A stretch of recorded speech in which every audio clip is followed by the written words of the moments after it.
येत्या 6 नोव्हेंबरला सांगोला जिल्हा सोलापूर येथे माननीय प्रफुल्ल कदम हे महाराष्ट्र उपोषण या नावाखाली उपोषणास बसणार आहे। त्यांचा मुद्दा अतिशय महत्त्वाचा आहे आणि महाराष्ट्रातल्या प्रत्येक नागरिकाने अंतर्मुख होऊन विचार करण्यासारखा आहे। हे उपोषण त्यांच्या वैयक्तिक प्रश्नासाठी करत नाही, तर महाराष्ट्रामध्ये बिघडलेली जी काय सामाजिक स्थिती आहे,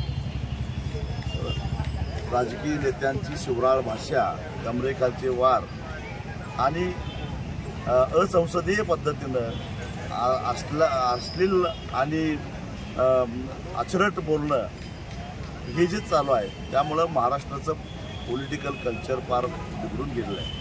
कधी काळी हा महाराष्ट्र शिवाजी महाराज, फुले शाहू आंबेडकर यांचा महाराष्ट्र होता, समाज सुधारकांचा महाराष्ट्र होता, साधू संतांचा महाराष्ट्र होता काय असा प्रश्न पडावा अशा प्रकारची वक्तव्य आज सामाजिक क्षेत्रामध्ये दिसत आहे। त्याचबरोबर पैसे द्यायचं आणि पोस्टिंग घ्यायचं या प्रवृत्तीमुळं जे प्रशासनामध्ये असणारे अधिकारी आहेत ते आपण जनतेचे सेवक आहोत हे विसरलेले आहेत आणि म्हणून सर्वसामान्य जनतेबरोबर आरेरावीनं वागणे,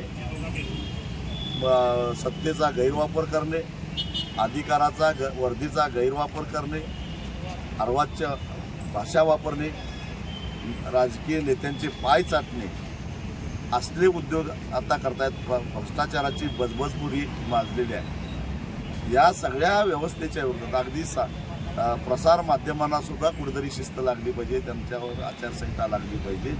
हे सारे अत्यंत महत्त्वाचे, लोकशाहीच्या दृष्टीनं अत्यंत महत्त्वाचे असे विषय घेऊन प्रफुल्ल कदम हे आमरण उपोषण करतायत। त्या उपोषणाला माझा पाठिंबा आहे, स्वाभिमानी शेतकरी संघटनेचा पाठिंबा आहे।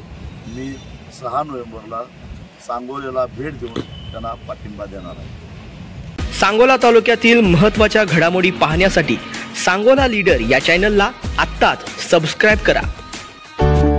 अभिलाषा प्लाय ग्लास अँड हार्डवेअर जुनून।